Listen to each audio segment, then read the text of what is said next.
بسم اللہ الرحمن الرحیم۔ حضرت انس بن مالک رضی اللہ عنہ سے روایت ہے، فرماتے ہیں کہ اللہ کے رسول صلی اللہ علیہ وسلم نے ارشاد فرمایا، یأتی علی الناس زمان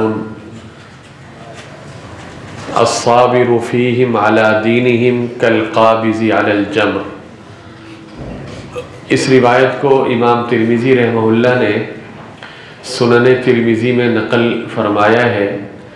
اور اس مبارک ارشاد کا مفہوم یہ ہے کہ آپ صلی اللہ علیہ وسلم نے ارشاد فرمایا کہ لوگوں پر ایک ایسا زمانہ آئے گا، ایسا دور آئے گا، ایسا وقت آئے گا کہ الصابر فیہم علی دینہم، کہ اس زمانے میں، اس دور میں، اس وقت میں جو اپنے دین پر صبر کرنے والا ہوگا، دین پر عمل کرنے والا ہوگا، دین پر ڈٹا ہوا ہوگا، وہ ایسا ہوگا کالقابض علی الجمر، جس طرح کہ کوئی آدمی اپنے ہاتھ میں آگ کا انگارہ لینے والا ہوتا ہے۔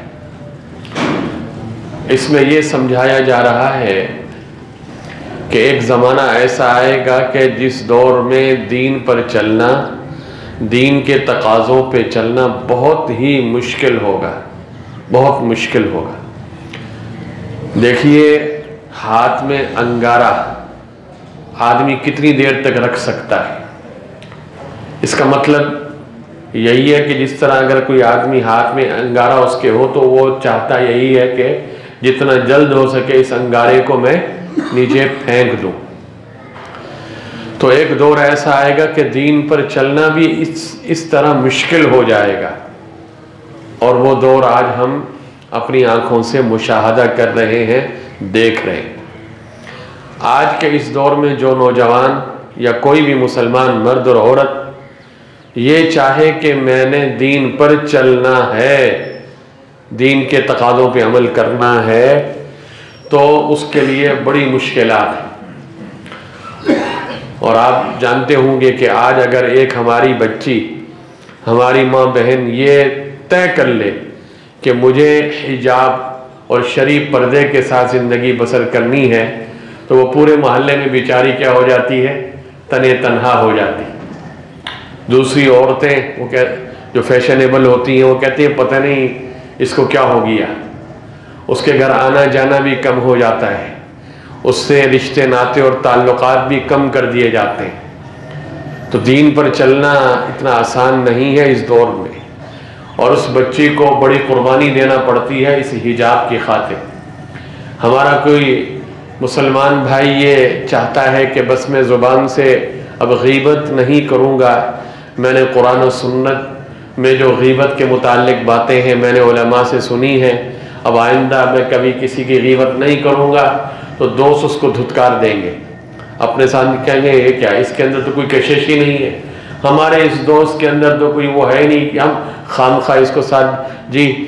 بٹھانے کا کیا فائدہ، وہ بھی تنے تنہا ہو جائے۔ آج کے اس دور میں اگر کوئی یہ کہے، یہ چاہے کہ میں نے اپنے چہرے کے اوپر پیارے آقا کی یہ جو سنت ہے مبارک داڑھی، اس کو سجانا ہے، وہ بھی سوسائٹی سے اور معاشرے سے وہ نوجوان بہت سے لوگوں کے دلوں سے نکل جاتا ہے۔ بہت مثالیں ہیں، تھوڑی نہیں ہیں، بہت ہیں۔ اب جیسے آج کل کا ایک دور ہے، نوجوان آج کل آپ کو مسجدوں میں بہت کم نظر آتے ہیں، ہاں، اور ان کی محفلیں اور دوست ہوتی ہیں نا، دوستیاں، پھر پوچھتے رہتے ہیں بھائی تیری بھی کوئی دوست ہے، اور جس بیچارے کی دوست نہیں ہوتی تو بس وہ اکیلے ہی رہتا ہے، جو ایک ماحول بنا ہوا ہے باہر کا، معاشرے کا۔ لیکن وہ اللہ کا بندہ کہتا ہے نہیں، میں نے بس دوستی اور یاری اللہ سے لگائی ہے،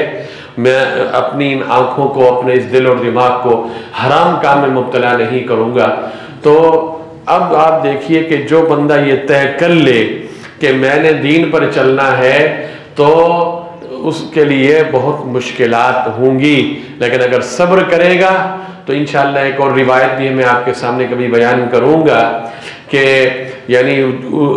اللہ کے پیارے حبیب صلی اللہ علیہ وسلم نے فرمایا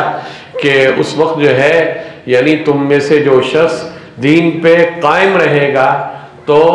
اس کو کتنا اجر ملے گا؟ 50 کا۔